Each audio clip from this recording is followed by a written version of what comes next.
नमस्कार दोस्तों, स्वागत है आपका ऑप्शनल क्लासेज में। आज से हम पढ़ेंगे राजस्थान की चित्रकला। तो देखिए, राजस्थान की चित्रकला सबसे पहले देखते हैं कि इसका जो विधिवत रूप से इसकी जो शुरुआत थी या इसका जो विकास था वो कब हुआ। शुरुआत तो इसकी 12वीं शताब्दी के आसपास से मानी जाती है, लेकिन इसका विधिवत रूप से जो विकास था वो 1500 ईस्वी या फिर 15वीं शताब्दी के आसपास मानी जाती है। तो ध्यान रखना, राजस्थान की चित्रकला का विधिवत रूप से विकास कब हुआ तो 15वीं शताब्दी के आसपास हुआ। प्रभाव तो राजस्थान की चित्रकला जब अपने शुरुआती चरणों में थी तब यहाँ पर अरब आक्रमण का ये और कुछ अपवादों को छोड़ के जब भी यहाँ पर आक्रमण हुए हैं या विदेशी आक्रमण हुए हैं तब यहाँ की जो संस्कृति है उसको हानि पहुंची अर्थात उसका पतन हुआ है अरब आक्रमण के कारण। तब बहुत सारे जो जैन चित्रकार थे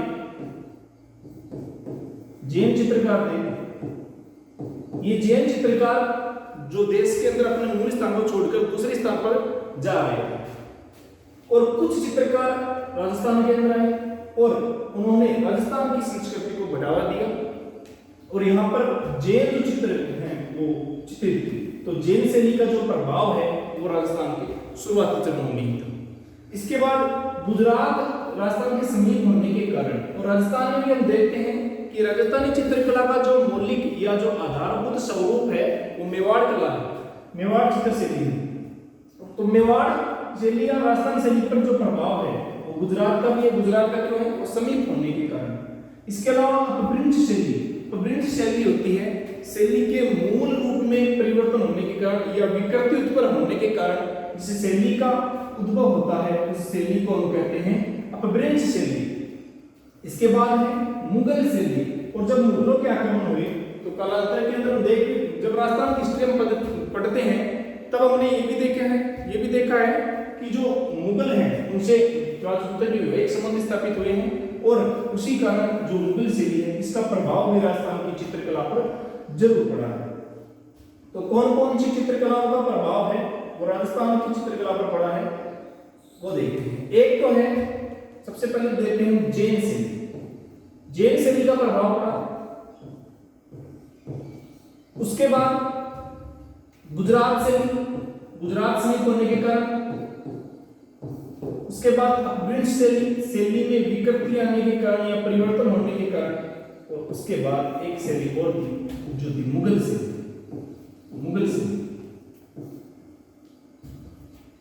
आगे देखते हैं राजस्थान की चित्रकला का जो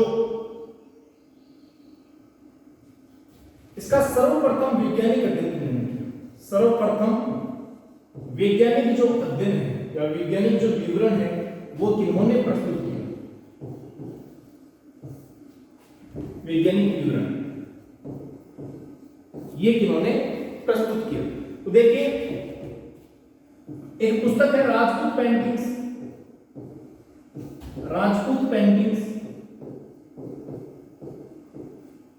जो आनंद कुमार स्वामी द्वारा 1916 में लिखी गई।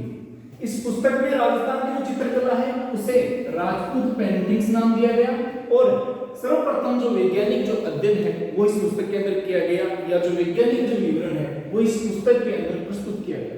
कालांतर में दो लोग और हुए जिन्होंने राजस्थान की जो चित्रकला है उसे राजपूत पेंटिंग्स कहा या राजपूत चित्रकला कहा। एक होते ओसी गांगुली और एक थे हिवेल। इन्होंने राजस्थान की चित्रकला को राजपूत चित्रकला या फिर राजपूत पेंटिंग्स कहा। पुस्तक किन्होंने लिखी और सर्वप्रथम किन्होंने कहा तो वो तो थे आनंद कुमार स्वामी का 1916 में। इनके बाद दो लोगों ने और कहा, ओसी गांगुली और हिवेल। आगे देखते हैं, ये बात होगी सर्वप्रथम वैज्ञानिक विवरण आनंद कुमार स्वामी ने। बुक कौन सी लिखी थी? राजपूत पेंटिंग्स। और कब लिखी थी? 1916 में। और इनके बाद दो लोगों ने और कहा, वो थे एक तो हेवेल और एक थे ओसी गांगुली। आगे देखते हैं, इसके बाद एक व्यक्ति ने डब्ल्यू.एच. ब्राउन, देखिए डब्ल्यू.एच. ब्राउन ने एक पुस्तक लिखी थी इंडियन पेंटिंग्स, और इस इंडियन पेंटिंग्स में इन्होंने राजस्थान की चित्रकला को नाम दिया राजपूत कला, राजपूत आर्ट या राजपूत कला। राजपूत चित्रकला या राजपूत पेंटिंग्स तो आनंद कुमार स्वामी, ओसी गांगुली और हेवल ने कहा, जबकि डब्ल्यू.एच. ब्राउन ने अपनी पुस्तक इंडियन पेंटिंग्स में क्या नाम दिया, राजपूत कला नाम दिया। फिर एच.सी. मेहता ने राजस्थान की जो चित्रकला है उसे हिंदू कला कहा, राजस्थान की चित्रकला को हिंदू कला कहा। तो ये राजस्थान की चित्रकला के नाम थे। देखिए इसके बाद सर्वप्रथम राजस्थान की चित्रकला को राजस्थानी चित्रकला किन्होंने कहा, राजस्थान की चित्रकला को राजस्थानी चित्रकला किन्होंने कहा, तो वो थे राय कृष्णदास। राय कृष्णदास ने राजस्थान की जो चित्रकला है उसे सर्वप्रथम राजस्थानी चित्रकला नाम दिया। तो बहुत महत्वपूर्ण हो जाता है ये बात कि राय कृष्णदास ने सर्वप्रथम राजस्थान की चित्रकला है उसे क्या नाम दिया, राजस्थानी चित्रकला नाम दिया। आगे देखते हैं, एक बार हम फिर से देख लें। देखिए एक होते आनंद कुमार स्वामी, एक हमने पढ़ा ओसी गांगुली, एक हमने देखा था हेवेल, एक थे डब्ल्यू.एच. ब्राउन, एक थे एच.सी. मेहता, और एक अभी हमने देखा राय कृष्णदास। तो किन्होंने क्या क्या कहा ये देख लीजिए। देखिए सबसे पहले आनंद कुमार स्वामी, आनंद कुमार स्वामी ने क्या कहा था, इन्होंने राजपूत पेंटिंग्स पुस्तक लिखी और राजपूत चित्रकला या राजपूत पेंटिंग्स से नाम दिया। इसके बाद ओसी गांगुली और जो हेवेल थे इन्होंने भी इसे राजपूत पेंटिंग्स नाम दिया। फिर डब्ल्यू.एच. ब्राउन ने क्या कहा, डब्ल्यू.एच. ब्राउन ने इसे राजपूत कला, राजपूत कला या राजपूत आर्ट नाम दिया, या राजपूत आर्ट नाम दिया। एच.सी. मेहता ने क्या कहा, एच.सी. मेहता ने कहा कि राजस्थान की जो चित्रकला है उसे हिंदू कला नाम दिया, हिंदू कला नाम दिया। फिर आते हैं राय कृष्णदास, तो राय कृष्णदास ने क्या कहा, इसे राजस्थानी चित्रकला कहा, राजस्थानी पेंटिंग्स या राजस्थानी चित्रकला नाम दिया। तो ये नाम बहुत ही महत्वपूर्ण है, इनको ध्यान में रखना। आगे देखते हैं इस चित्रकला का वर्गीकरण, वर्गीकरण किन किन आधारों पर किया गया है, भौगोलिक और सांस्कृतिक आधार पर राजस्थान की जो चित्रकला है उसे 4 भागों में वर्गीकृत किया गया है। देखिए पहला जो भाग है वो है मेवाड़, मेवाड़ स्कूल।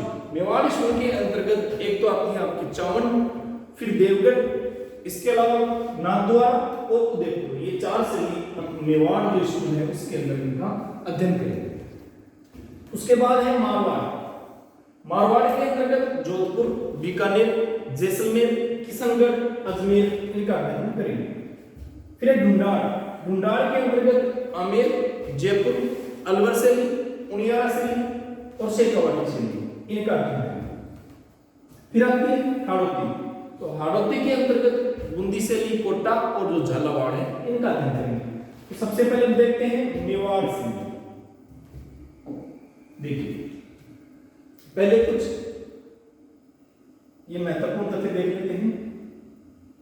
देखिए आदि मानव द्वारा बनाए गए रेखांकन, राजस्थान में विभिन्न स्थानों से आदि मानव द्वारा बनाए गए जो रेखांकन है वो प्राप्त हैं। कहां से प्राप्त हुए हैं, गुफाओं में जो शिलाश्रय हैं वहां से प्राप्त हुए हैं। तो कौन कौन सी स्थान है, एक है आलनिया दर्रा, आलनिया दर्रा कहां है, कोटा के अंदर। एक है बेराट, बेराट पड़ता है आपका जयपुर के अंदर, और एक है दर, दर है भरतपुर के अंदर, भरतपुर के अंदर। इसके अलावा जैसलमेर में एक भंडार गृह है, उस भंडार गृह से 2 राजस्थान के जो प्राचीन जो चित्रित ग्रंथ है या जो प्राचीन उपलब्ध चित्रित ग्रंथ है जो किस प्रकार है जैन ग्रंथ है, जैन ग्रंथ। इन ग्रंथों में विभिन्न चित्र दिए गए हैं और दो जो ग्रंथ है वो सर्वाधिक प्राचीन है। लगभग 1060 ईस्वी के आसपास के ये विस्तृत ग्रंथ हैं जो वर्तमान समय में जो जैसलमेर जो भंडार है वहां जिसे जैन बद्र सूरी भंडार कहा जाता है वहां उपलब्ध है। इनमें एक तो है 10 वेकाली का सूत्र चूर्णी, 10 वेकाली का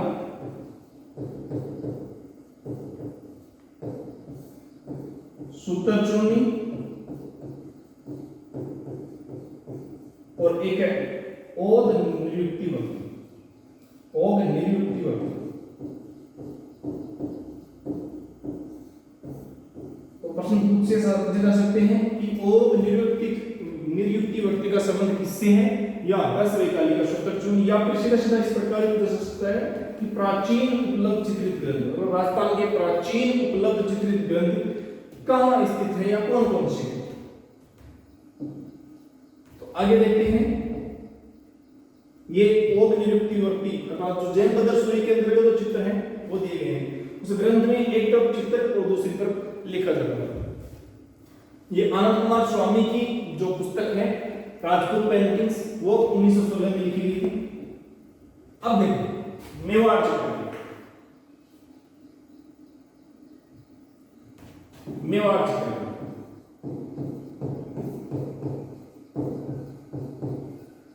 मेवाड़ की चित्रकला है राजस्थान में सर्वप्रथम चित्रकला का प्रारंभ जहां से माना जाता है वो है मेवाड़ चित्रकला।